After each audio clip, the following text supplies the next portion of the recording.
New York, la ville qui ne dort jamais, a donc vécu une nuit de cauchemar. La torche de la Statue de la Liberté s'est éteinte au plus fort de la tempête. Les habitants avaient été prévenus et la plupart ont suivi les consignes en restant calfeutrés chez eux.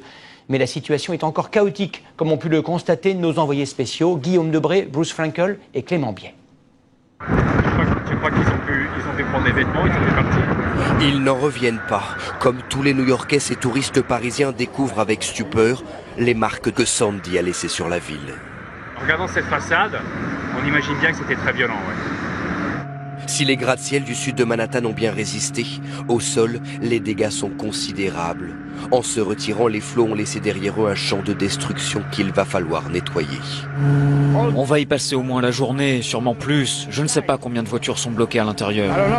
En quelques heures, l'ouragan a ravagé des centaines de commerces, déraciné des milliers d'arbres. Hier, cette avenue était un tunnel, c'est maintenant un canal. Car pendant toute la nuit, Sandy a déversé des torrents d'eau saumâtre qui se sont engouffrés dans les artères de la ville. Comme le craignaient les autorités, le niveau de la baie de New York est monté de 3,50 m, submergeant par endroits des quartiers entiers. Des bourrasques de plus de 100 km/h ont giflé Manhattan. Rien n'a arrêté la montée des eaux, surtout pas ces ridicules digues de sacs de sable.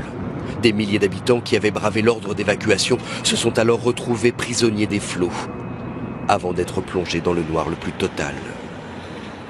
Tout d'un coup, Sandy a privé New York de courant. Plus une lumière, plus un lampadaire, plus un panneau de signalisation. Dans les rues totalement désertes, un silence pesant s'est installé.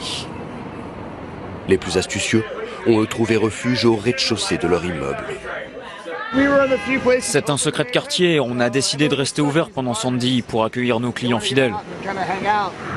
Un peu groggy, les New-Yorkais veulent maintenant oublier Sandy au plus vite.